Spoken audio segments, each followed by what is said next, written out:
If there's one thing that's going to enrage Brexit supporters more than anything, it will be hearing an unelected peer like yourself suggesting that the vote, the democratic vote that took place and has been established that we are going to leave the EU was a populist and national spasm worthy of Donald Trump. The reality is, as we all know, is it's happening. It's got to happen. So why be so critical now? Why not get behind it and make it the best it could possibly be? Well, I'm a Democrat, and the people did speak in June 2016, and that's why this process of negotiation is taking place.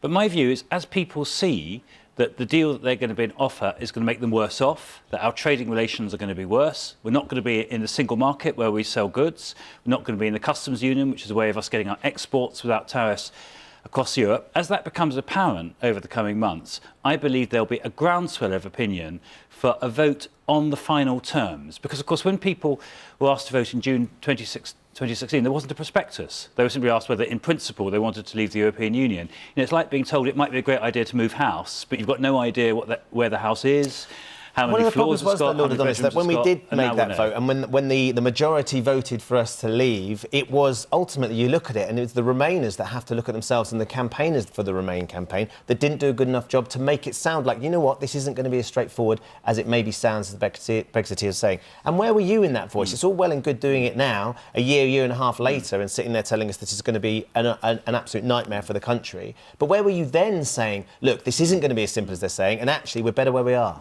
I think always in life you have to look forwards, not backwards. We're now 18 months since the referendum. There's been a whole process of negotiations.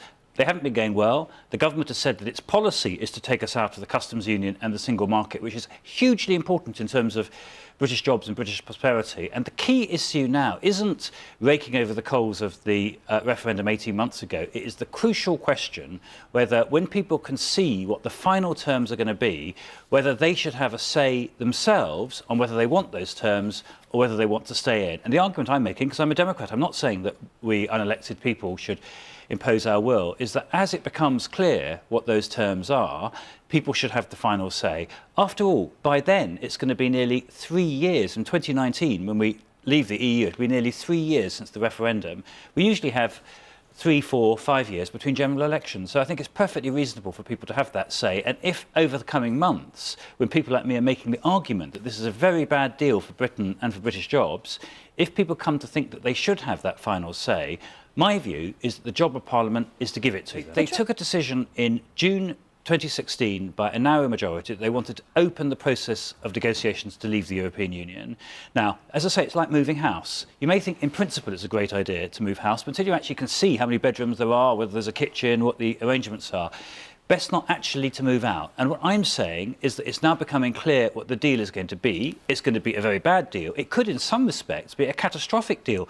Ireland, and after all, we're responsible for Northern Ireland. But you're already saying it's going to be either bad or catastrophic. We don't know whether there's going to be a hard... Is that your view? It's either going to be bad or catastrophic? Yeah, and that's the reason why I think people should have a final say. So you don't believe that there is some potential that actually it's going to benefit the UK, of England particularly, or the UK, and also our neighbouring countries that are part of the UK? Because actually, as Charlotte was saying, this is excessive criticism that's sort of being countered. We have a magnificent deal in the European Union at the moment. We have not only free trade with the other 27 nations of the EU, which are our biggest trading partners, France, Germany and so on, but we also have trading agreements with the EU with another 75 countries. But we're about to get into this though, aren't we? But Theresa May now and the people negotiating our deal are about to work out what that trade deal is going to look like. So you're sitting there saying we've got an amazing deal already, but that's gone now because actually we've got to look forward. You've just been saying we need to look forward. Yeah, but nobody believes that the trade deals which Liam Fox will be able to negotiate as just Britain will be stronger and better trade deals than we can negotiate as a bloc of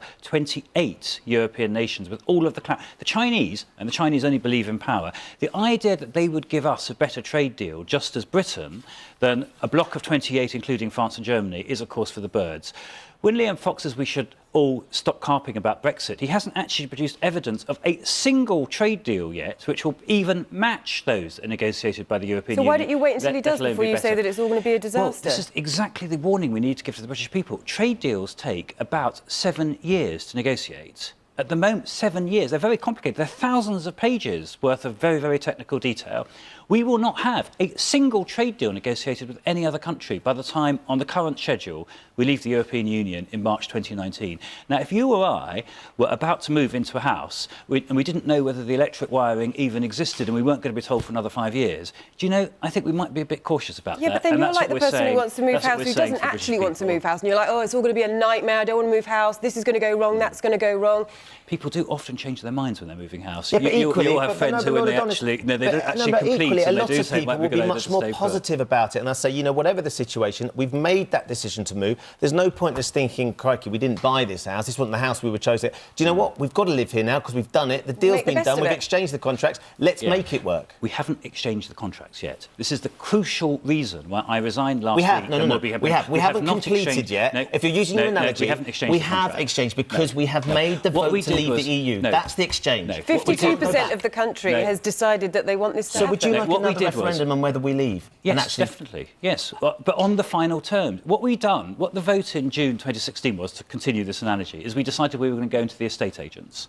We were told there's this magnificent, magnificent semi-detached around the corner. We're going to go in and we're going to have a look at it. We've made a much firmer decision than that. Now we know where it is we're moving. We still don't know the full particulars of the house, but we've got some idea where we're moving. And this house does not have free trade. It does not have access to the single market, which is where all our goods and services go. I think people are going to be very cautious about that. And this, I called it a spasm. I do believe it's a spasm. It's for the best of reasons that they're being told by Nigel Farage, Boris Johnson and co, that there's this land of milk and honey where, you know, we have no obligations. We save 350 million a week that can be put into the NHS. Well, that's already gone because they've already agreed an exit deal, which is going to be in excess of 40 billion. So as that becomes clearer, I think people are going to say, well, maybe this house isn't so bad after all. And if we put in some new central heating and refitted the kitchen, maybe, you know, we can. I think we've had an estate agent spasm. That's what we've had this morning.